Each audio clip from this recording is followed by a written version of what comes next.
ये जो इंतखाबात हो रहे हैं, अब पोलिंग का अमल ख़त्म हो चुका है, ज़ाहिर है गिनती का अमल शुरू हो चुका है। फिर जैसे जैसे नताइज आएंगे, आप समझते हैं पुरअमन रहा ओवरऑल? अगर देखा जाए, अपडेट कर दूं आपको, नारोवाल में एक नून लीग का कारकुन जो है उसके जाँ बहक होने की इत्तलात है, जबकि किला अब्दुल्ला से भी कुछ अच्छी खबरें नहीं आ रही हैं। लेकिन आप समझते हैं जो नताइज आएंगे मलिक साहब, उनको कहा जा रहा है PTI की तरफ से कि मिनोन तस्लीम नहीं किया जाएगा, ये मामला फॉर्म 45 तक अब की बार फिर नहीं रहेगा, क्या कमेंट करेंगे?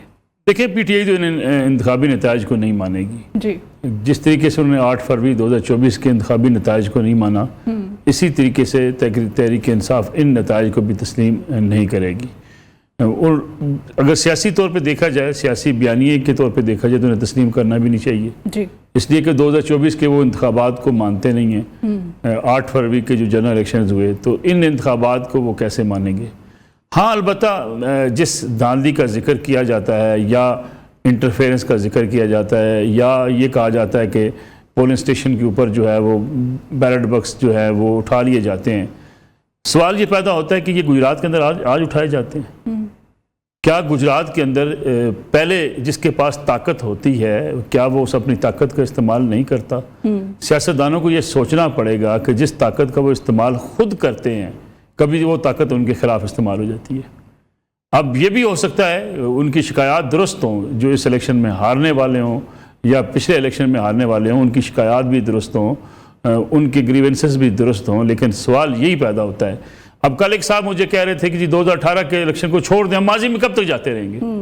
माजी में नहीं जाते भाई साहब। आप मुझे एक बात बताइए, अगर इस मुल्क के अंदर किसी एक आदमी को उठा के उसे इस मुल्क का सबसे अमीर आदमी बना दिया जाए, दौलत, शान और शौकत, मर्तबा, उसके लिए मोहल्लात, उसके लिए इंडस्ट्रीज लगा दी जाएं, तो फिर उसको नीचे लाते हुए आपको कई ज़माने दरकार होते हैं। अगर 2018 की इमारत गलत बनी थी तो ये मान लें कि वो गलत बनी थी।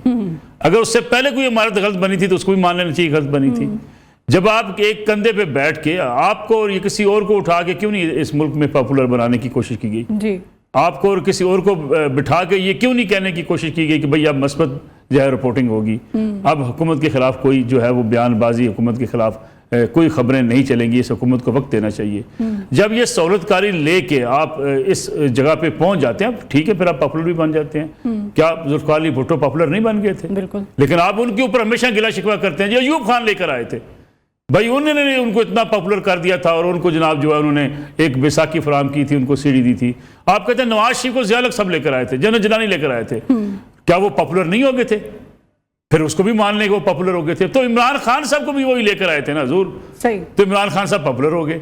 मसला ये है कि जब आप बैसाखियों के, जब आप सीढ़ियों चढ़ के एक इमारत के ऊपर पहुंच जाते हैं, अब यकीनी बात है आपको पॉपुलैरिटी भी मिल जाती है, आपके लिए सारी दुनिया सरनगू कर दी जाती है, मीडिया आपके सामने झुका दिया जाता है, एस्टेब्लिशमेंट आपके सामने झुका दी जाती है, ब्यूरोक्रेसी आपके सामने हाथ बांध के खड़ी होती है, मुल्क की इकानमी सारी आपके सामने लिटा दी जाती है। तो फिर आपको बयानिया भी दे दिया जाता है, कभी रियासत मदीना का, कभी इस्लाम चाहते हो तो इनकलाब को वोट दो, कभी आपको दिया जाता है कि अगर आप सोशलिज्म चाहते हैं, गरीब के लिए मुसावात चाहते हैं, फिर बयानिया पॉपुलर हो जाते हैं। इसलिए अगर आज बयानियाँ पॉपुलर हो गई तो इसमें कौन अचंभे सी बात कौन सी है? सही बात यह है कि सवाल ये है कि जो इमारत आपने तामीर की है, क्या वो हलाल की रोजी से बनाई गई इमारत है? क्या वो मेहनत मजदूरी से बनाई गई इमारत है? क्या वो किसी सहारे के बनाए बगैर बनाई गई इमारत है? क्या वो किसी करप्शन की पैदावार की इमारत नहीं है? जहांगीर खान तरीन साहब को कहते हैं जी वो जी शुगर माफिया थे। भाई वही शुगर माफिया का जहाज चलता है, इमरान को लेकर जाता है, पंजाब में बुजदार साहब की हुकूमत बनाता है। यानी आप कहते हैं जी वो माफियाज कंट्रोल करते हैं इस मुल्क को, उन्हीं माफियाज के सहारे आप हुकूमत हासिल करते हैं, फिर आप कहते हैं नहीं जी हमारे साथ बड़ी ज्यादती होगी। कई एक और दानश्वर कल कह रहे थे एक प्रोग्राम के अंदर कि जी वो देखें जी चू चू का मुरब्बा हुकूमत बना दी गई थी 16 माह के लिए 10 जमातों को जमा करके।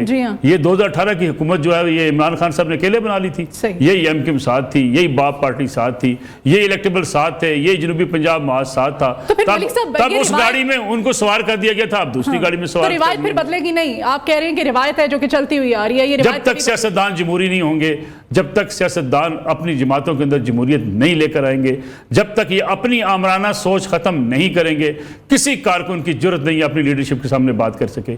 आप मुझे बताइए किस सियासी जमात के अंदर इतना बर्दाश्त उसके अंदर मौजूद है कि लीडरशिप आपकी बात सुन सके? यहाँ तो 1 मिनट के अंदर आपको कहते हैं चलो पार्टी से निकल, तुमने हमारे खिलाफ बात की है। तो ये जब तक किसी आप खुद जमहूरी कल्चर की तरफ नहीं जाएंगे, ये लूली लंगड़ी जमहूरियत है। इसलिए इसको उस जमहूरियत के साथ मत जोड़ा करें जहाँ 8 साल के बाद प्रेसिडेंट रहने के बाद वो आराम से जाके अपनी ज़िंदगी सुकून से गुजारता है, उसे कोई लालच नहीं है। यहाँ मरते दम तक हम पार्लियामेंट में बैठ के जो है वो पार्लियामेंट की सीट छोड़ने को तैयार नहीं है। क्या मुकाबला है हमारा उन जमहूरियतों के साथ जिनके बारे में हम लोगों को सिखाने की कोशिश करते हैं।